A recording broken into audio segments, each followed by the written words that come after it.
Usually when we think about history, especially religious history, there's this expectation of a perfectly pristine, finished building. Right. We want the blueprint to be clear from day one. Exactly. You walk through the front doors, you admire the architecture, and you read the little plaque that tells you exactly who built it, when, and why. It all feels incredibly solid.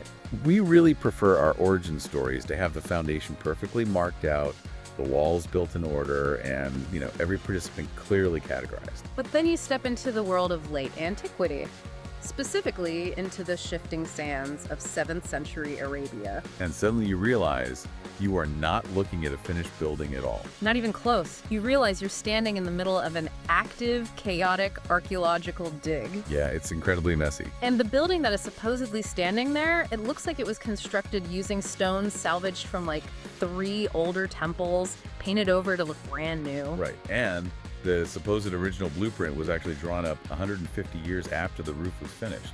Which is just, it completely upends how we usually process the past. It is the absolute definition of historiographical muddy waters, for sure. So welcome to today's deep dive.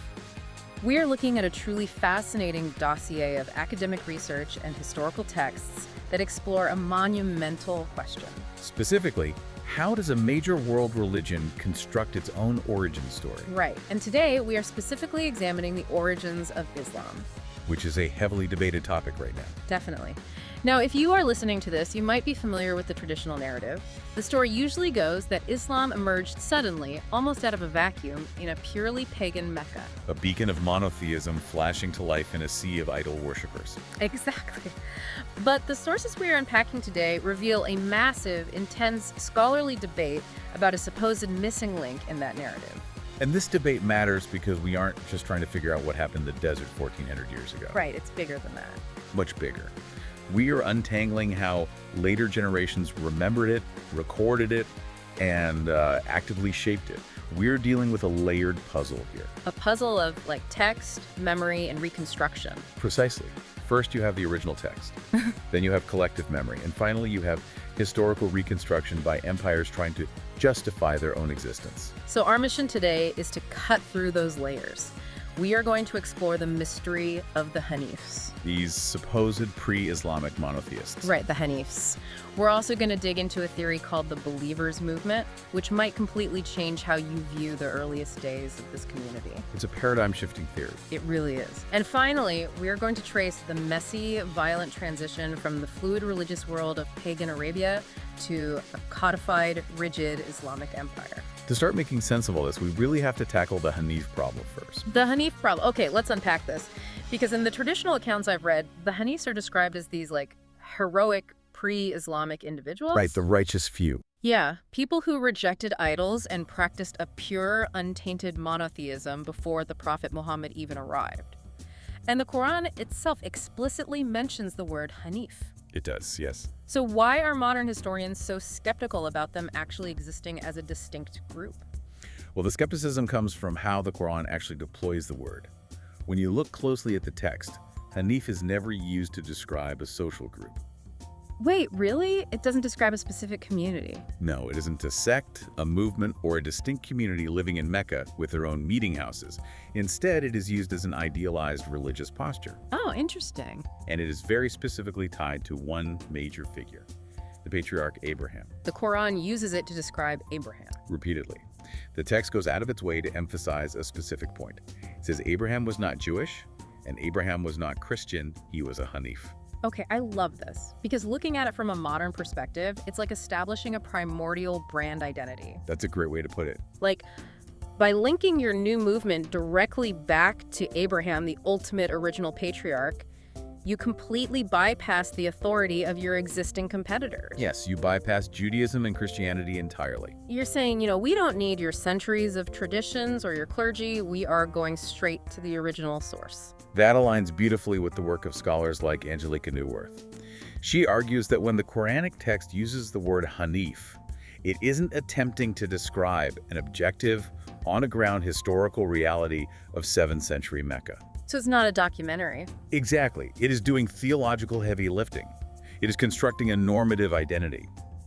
It functions to establish a primordial monotheism, to insulate this new movement from being dependent on older traditions. Right, to legitimize a brand new religious community. Precisely. But wait, later Islamic historians, writers like Ibn Ishaq or Al-Tabari, they don't treat it like a theological posture, do they? No, they absolutely do not. Yeah, they treat Hanifs as flesh and blood historical figures. They give us specific names, like Zayd ibn Amr. They tell these highly detailed stories about these guys wandering around, rejecting idols, searching for the religion of Abraham. Well, you have to look at the timeline of when those writers were working. Okay, let's look at the timeline. Ibn Ishaq and Al-Tabari are writing 120 to 200 years after the events they're describing. Wow, that is a staggering chronological gap. It's massive. Imagine trying to write an accurate, objective history of the American Civil War using nothing but oral stories passed down at family barbecues. Oh, wow. Yeah, that would be incredibly distorted. And all while sitting in a modern, highly charged political landscape. Ibn Ishaq and Al-Tabari are writing in a fully formed Islamic intellectual environment.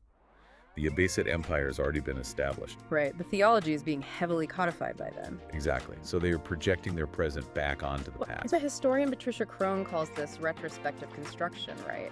Yes, retrospective construction.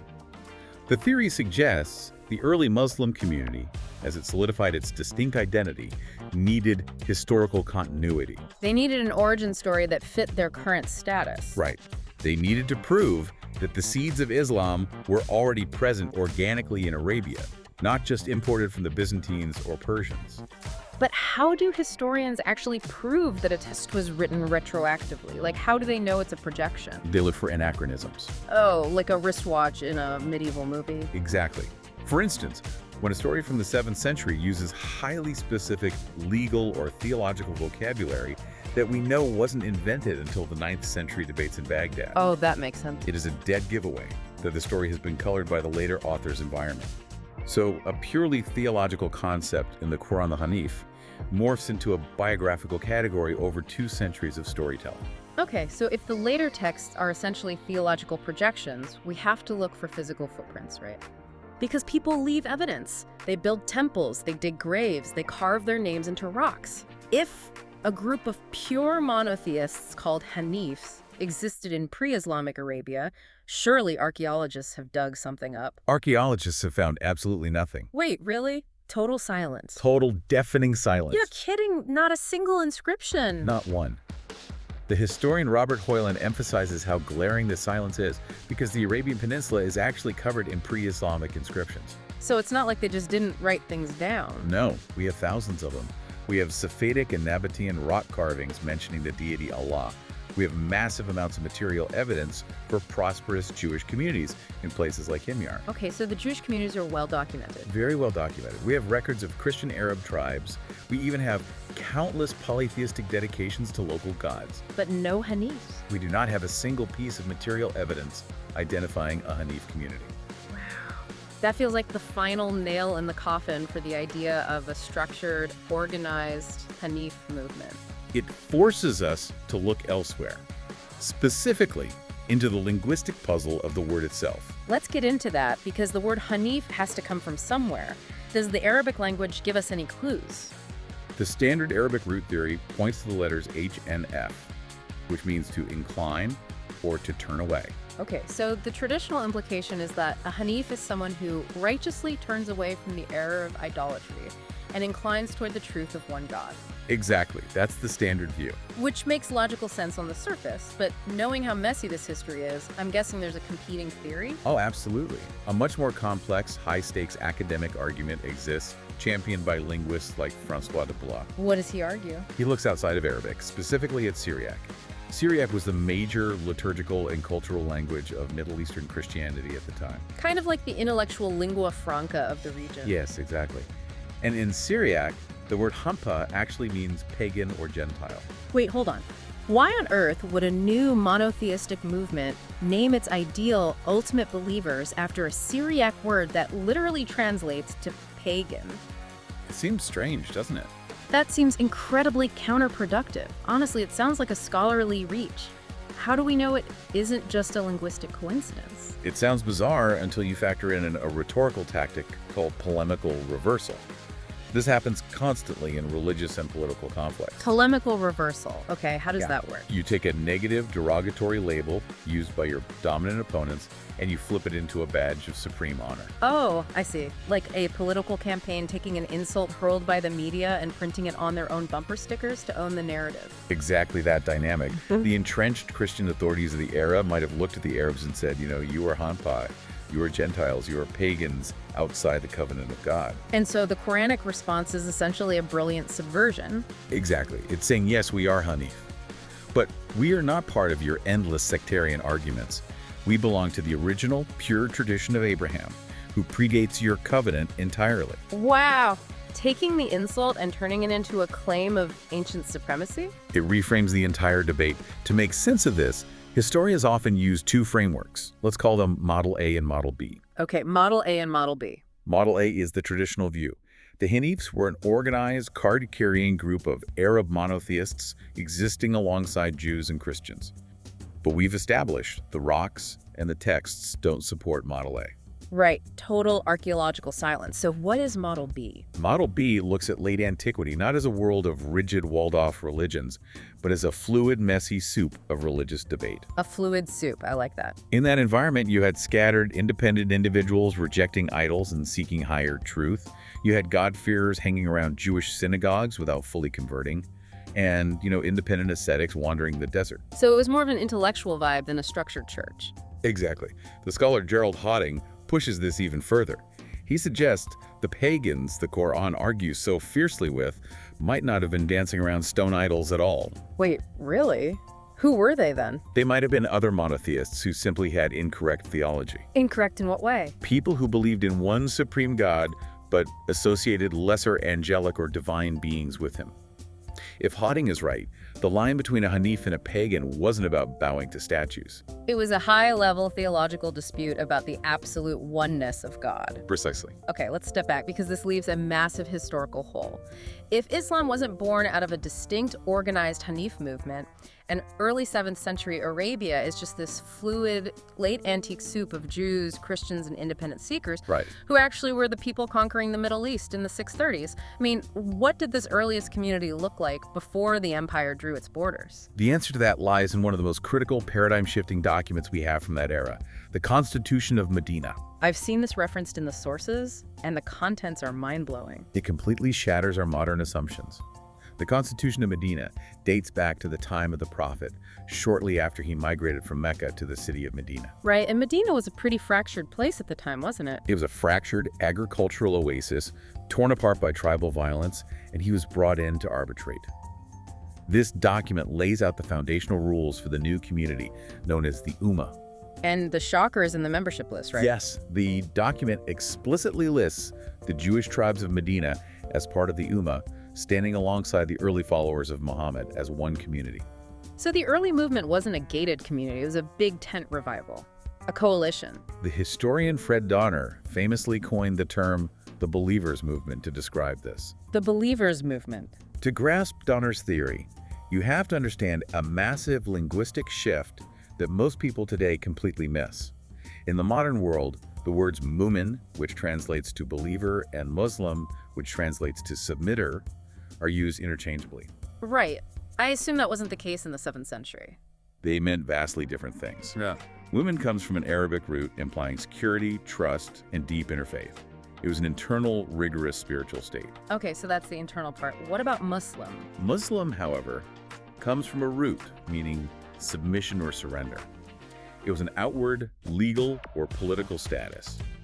You had submitted to the authority of the one God and the political leadership of the movement, but it didn't mean you had achieved true spiritual enlightenment. The sources show this distinction mapped out in the scripture itself, don't they? Yes, Quran Surah 49, verse 14, makes it explicit.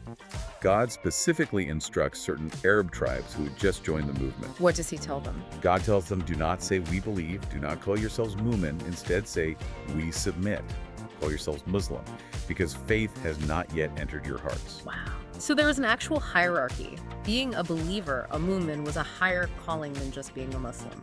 Yes, and this hierarchy solves one of the most perplexing mysteries of historical geography. Are you talking about how a relatively tiny group of Arabs managed to burst out of the peninsula, conquer massive swaths of the Byzantine and Sassanid empires, and govern millions of Christians, Jews, and Zoroastrians without facing immediate, overwhelming mass revolt? Exactly. The logistics of those conquests baffle military historians if you assume the traditional narrative of convert or die. Because the demographic math simply doesn't work for maintaining a stable, rapidly expanding empire. Not at all. If you force millions of people to instantly abandon their ancestral faith, you get endless rebellions. Donner's Believers Movement theory explains how they pulled it off. Initially, these Arab conquerors didn't actively try to convert the conquered populations to Islam as a new, exclusive religion. Oh, really? No, they saw themselves as a righteous, monotheist coalition occupying territory. As long as the people they conquered believed in the one God, didn't worship idols, and lived righteous lives, they were considered part of the broader monotheistic umbrella. The sources refer to this as the dhimmi status, right? What did that actually mean on the ground? Dhimmi translates roughly to a protected person. In practice, it was a social contract. The new rulers were perfectly happy to let the Christians continue being Christians and the Jews continue being Jews, keeping their own courts and clergy. As long as they paid up. Exactly. All they had to do was pay a specific tax, the jizya, and agree to the political authority of this new monotheistic leadership. It was less about theological conversion and entirely about political submission.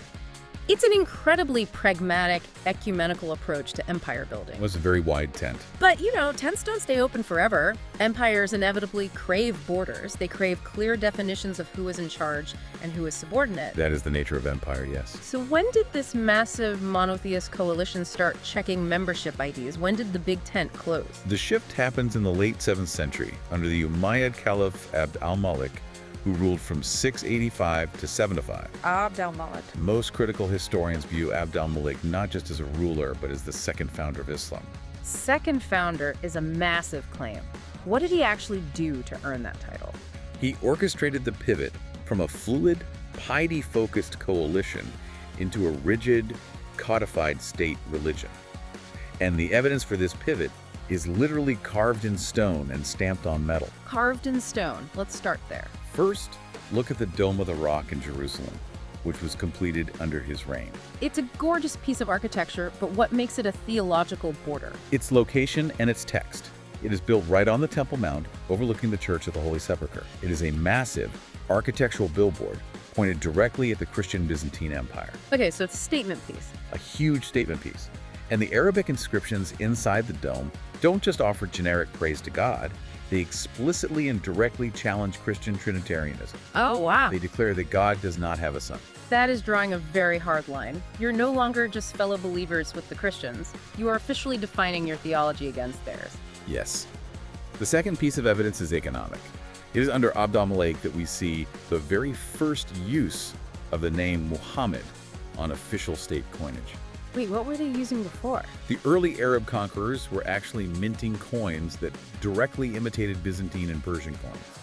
They sometimes even kept the Christian crosses or Zoroastrian fire altars on the coins, simply to keep the local economies stable and familiar.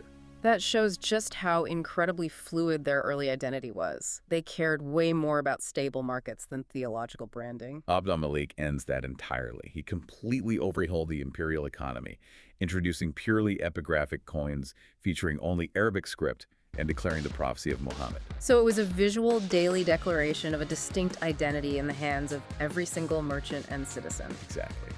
Finally, this is the period where scholars believe the physical Quranic text began to be deeply standardized and state-sponsored. But how does a 7th century ruler physically enforce the standardization of a text across an empire spanning from Spain to India? By utilizing the full weight of the state bureaucracy. The Umayyad administration would send official, master copy codices to the major garrison cities, Damascus, Basra, Kufa. Right. They simultaneously ordered the destruction or suppression of variant personal manuscripts. It was a massive logistical undertaking to ensure theological uniformity. So they essentially nationalized the religion. They realized they couldn't just be a loose coalition of believers if they wanted to compete militarily and ideologically with the centralized Byzantine Empire. That's exactly it. They needed to be Muslims with a distinct holy book, a distinct prophet, and distinct laws. The focus shifted permanently from internal ethical piety to outward theology and rigid boundaries. It was a masterful, necessary political consolidation. Yeah. The empire defined the religion just as much as the religion defined the empire. So what does this all mean for you, the listener? Why does a debate over 7th century Syriac vocabulary words or old coins matter today? It's a great question. I think this deep dive is a masterclass in how human societies operate. It reveals that religions, and this applies to every major faith tradition, construct their own pasts to solve the legitimacy problems of their present. It is a totally universal human phenomenon. Whether you are looking at ancient Israel, early Christianity, or the origins of Islam, you are witnessing scriptural self-positioning. Scriptural self-positioning. Yes. When communities face intense interreligious competition or political instability, they invariably look backward. They build an origin story that proves they belong there, fully formed all along. It is identity work designed to help human beings survive and unite. And as we close today, our sources hint at a massive, violent trigger for why these borders had to be drawn so sharply under Abd al-Malik. It wasn't just about fighting the Byzantine Empire on the outside. No, it was about surviving the fitnas, the devastating civil wars that tore the early Arab community apart from the inside over who should lead. When a community turns on itself with profound violence, theological ambiguity is no longer safe.